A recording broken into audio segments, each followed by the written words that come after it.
what is going on? A big shout out to my number one fan, Ariel. This one goes for you. So oligopoly. What is oligopoly? I don't know. We're not doing it. We're doing monopolistic competition. That's the one. So monopolistic competition is when we look at the spectrum between perfect competition and a monopoly. The monopolistic competition is the closest to a perfect competitive market. If you think of the word monopolistic competition, it has both features. So it's a very competitive market, so we have many buyers and sellers. However, they're able to differentiate themselves, hence trying to gain some monopoly power by differentiating themselves. So key features, we have, so there's many buyers and sellers.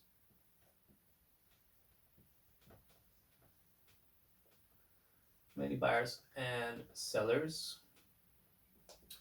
Are there barriers to entry? There are barriers to entry, but not to the same degree as oligopoly or monopoly. So there are low barriers to entry, but there are some, but there's low barriers.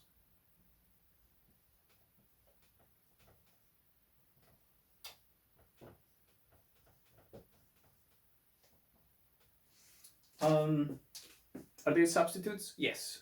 This is a market with there are quite a lot of substitutes to the products. So many substitutes.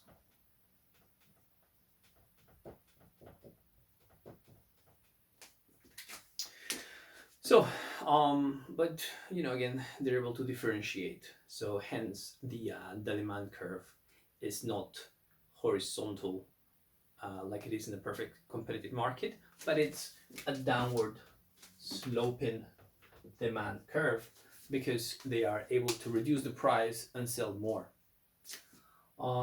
Price and quantity there.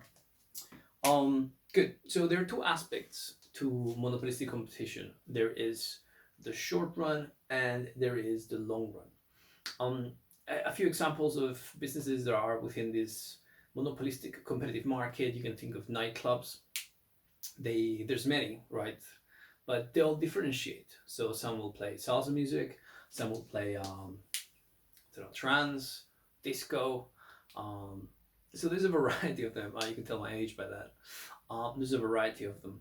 So they differentiate to try and target a specific crowd, to build a tribe, and so hence to try to monopolize that tribe. The other markets, we have hairdressers. We got some that are focused on men, women, particular type of hair. For example, I go to a South American hairdresser. You might go to a different one. We have fast food as well. They tend to differentiate themselves. Just open your app, Deliveroo, and you can find a variety, wide range of fast food you can take. So clothes as well. We've got different styles that appeal to different groups of people. So there are many substitutes, yes, but by differentiating, they stop being so competitive and they have their niche.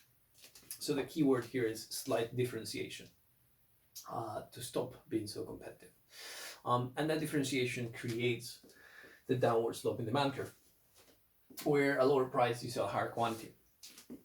In regards to price, is the type of market when if someone enters the market, they will be a price taker. However, if they're able to differentiate, then they'll become a price maker because they have a group of people and they can exercise certain power over the price instead of having to just take the given price that someone else might be charging. So here they have a certain power to set the price. Good. So let's have a look at a diagram. So this one is for the firm. A firm in a monopolistic competitive market. So we have our demand curve, we have our marginal revenue, which is the extra revenue every time we sell an extra item.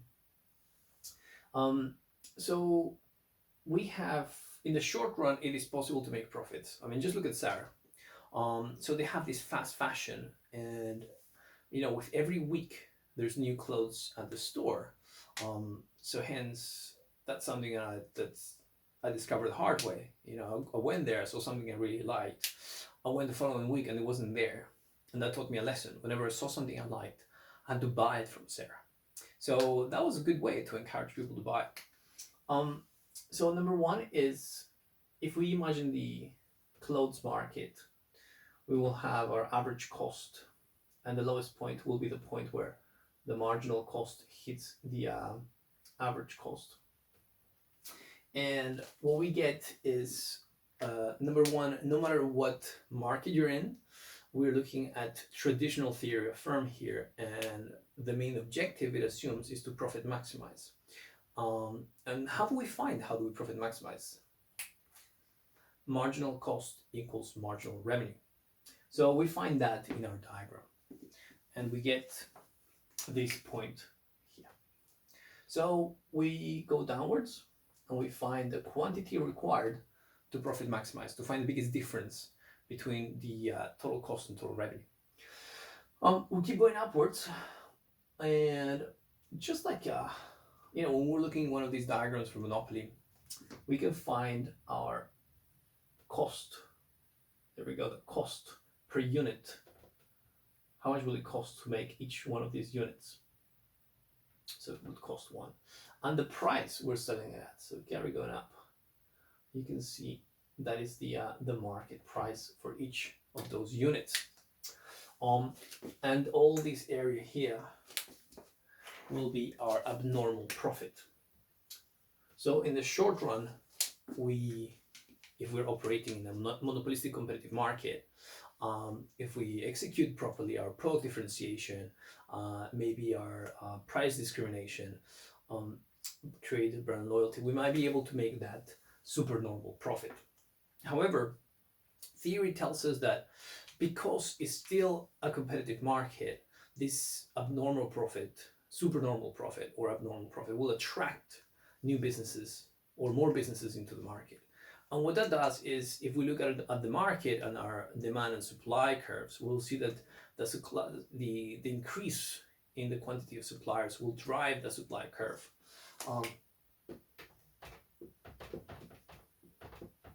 Will drive the supply curve so that it increases. And as it increases, we know there'll be a higher quantity, and a lower price. So the price will decrease. And that's what happens. The demand, as it will shift downwards there. So the firm will end up with a new diagram, which is the long run diagram, where they only make normal profits.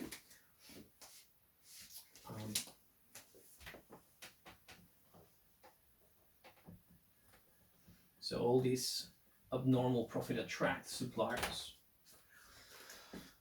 and hence, because there'll be many more suppliers, then they're going to stop going to Sarah. They might go somewhere else. So hence, that's why the demand curve shifts inwards. Let's see what that looks like.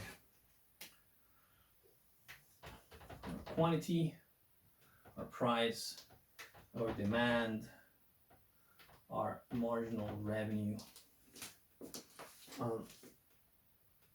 And in theory, what we have is, there's a method to draw this diagram for the long run, by the way, otherwise it doesn't quite work. So number one is, first you do your demand line, second you do your marginal revenue, third, and this is the important one, you do your marginal cost. That tick is sponsored by Nike. And then what we do is we start drawing our marginal cost, our average cost, and we let it hit the top part here. Why there? Because when we make a line where we're profit maximizing, Q1 there for profit maximize, and we carry going upwards, that is the point where our average cost should hit. Then it carries going towards our marginal cost downwards, and then it goes up, because that way we follow all the rules. The first rule is we want to profit maximize, and to profit maximize without making any supernormal profit. So to make normal profit, we gotta break even when we profit maximize. So that'll be the point where the average cost touches the demand curve, or average revenue. At that point, we're profit maximizing.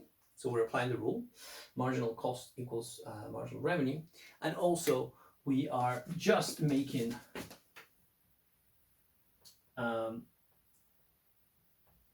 normal profit, because if you see, the price, which is hitting the demand curve per unit, is equal to the cost per unit. So the cost per unit is equal to the price we're selling it at. So we're just breaking even. We're making normal profit. And this still holds because the lowest point is still hitting the marginal cost curve, and then it's going upwards. What does that tell us? Well, that tells us that, again, because the abnormal profits in the short run in a monopolistic competitive market have attracted other sellers, other suppliers, because there's low barriers to entry. Like in the case of, let's say, fashion and Sarah, we have other ones have entered the market to try and compete. Then consumers will be going to those other places, other malls, other outlets where they sell clothes, and they're not going to Sarah. So the demand curve has shifted inwards, and it shifted inwards to the point in the long run where we make only normal profit. Basically, we break even. Similar to the case for perfect competition, where in the long run we just sell at the point where is the cost of production. So we're doing exactly the same thing. However, because we're still product differentiating, the demand curve is downward sloping, unlike perfectly competitive market where all products are the same. In this instance, they're not all the same. Good. So we end up with this in the long run, where the price is the cost of production. Now, are we being allocatively efficient? Allocatively efficient is with the point where we sell where the marginal cost hits the average revenue here. So this will be the point the quantity will sell if we're being allocatively efficient. Allocative efficiency. No, we're not.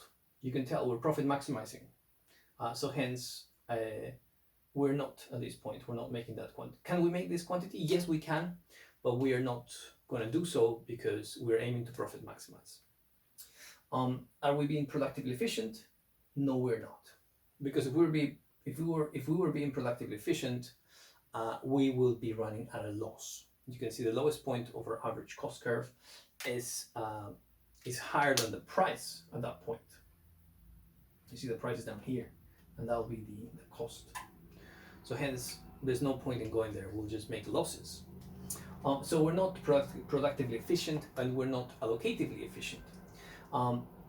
We are producing where we profit maximize, where the marginal revenue equals the marginal cost, and we sell at the cost of production here. Do we gain some economies of scale? Yes, we have gained some economies of scale. Not as much as we could, but we have gained some. And that is what happens in the long run when we're looking at a monopolistic competition. There will be some questions below. Give them a try. Good luck on your exams.